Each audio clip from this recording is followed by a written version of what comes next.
Hey guys, welcome to the first deck making tutorial for the English Digimon Alpha Evolved card game. Decks are made up of 32 cards with 3 copies of each card unless otherwise stated. Here's the full layout of the Digimon in this deck in front of me with the 8 option cards behind me. I'm going to first cover the general build of this deck, followed by the individual card details afterwards. This deck is made up of 2 main Digimon lines with 5 supporting Digimon. Starting with our rookies, we have 3 patamon and 3 kudamon that form our 2 main lines. And finally we have a lalamon that's one of our supporting Digimon. I decided to add lalamon to the deck because when it's deleted, I get to reclaim 10 health points as long as my total health is under 60. So it's a really good healing card. For our champions, we have 3 angemon, all of them evolving from both patamon and kudamon. We have 3 reppamon, 2 of them evolving from patamon and kudamon, and the third one evolving from kudamon and lalamon from our supporting rookie side. We also have a supporting champion, unimon, that evolves from patamon. I included this guy in here because when he attacks, he gets an extra 100 attack power, which makes him really strong. For our ultimates, we have 2 magnaangemon, one of them evolving from angemon and reppamon, and the other one evolving from angemon and unimon. Then we have 3 tyilinmon.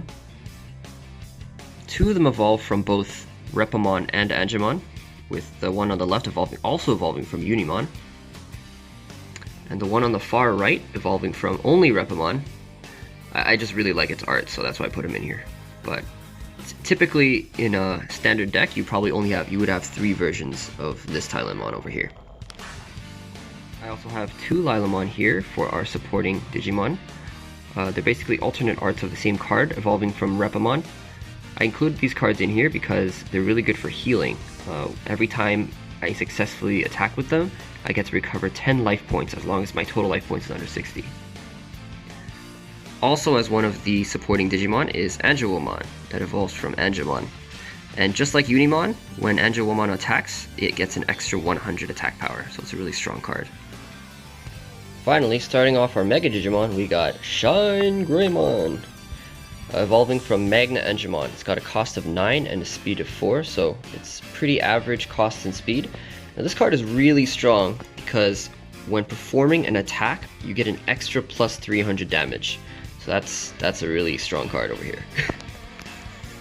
The other Mega Digimon in this deck, and it also happens to be my favorite Royal Knight, we got Sleipmon, evolving from tyilinmon. It's got a cost of 8 and a speed of 5, so it's slightly faster than the average Mega and costs about a little bit less than other Mega Digimon. And look at that art. That is some great art over here. Last but not least, we have our 8 option cards, starting with the top row for strategy and the bottom row for added damage. Starting with my favorite option card, Digisoul Charge. Now this card can only be put in the second slot, but once you remove it from the game, you can evolve one of your own Digimon for free. So it's especially useful if you're going to evolve into a Mega level Digimon with a really high cost. Next, we have my second favorite option card, Unassailable Composure. When one of your own Digimon is defeated, you can just discard this card and that Digimon will no longer be defeated or tapped. Next, we have Power Guard. If your own health points is below 30, during a battle, you can discard this card and you can make the other Digimon that you're fighting have a decreased power by 500 until the battle finishes. Next, we have Offense and Defense of the Critical Moment. Also gets only activated when your life points is below 30 and you've won the battle. And when that happens, you can remove this card, and then you can also remove the opposing Tamer's Digimon into the dark area. Starting with our bottom row, we have Last Attack, costing 2. When your life points are below 30, you can add 500 attack power to any of your own Digimon until the battle finishes after discarding this card. So it's really good for those clutch moments.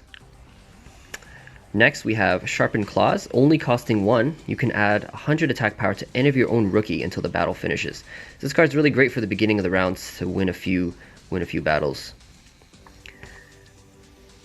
Next, we have Digi with a cost of 4. You can add 100 attack power to any of your Digimon until the battle finishes. And finally, we have Geogrey Sword costing 6, and it can only be put in option slot 1. Now, after discarding this card, you can add 300 attack power to any of your own Digimon until the battle finishes. That's it for today's deck building video. Thanks for watching. Please like and subscribe for more content in the future. Until next time, Digimon, digital monsters, Digimons are the champions!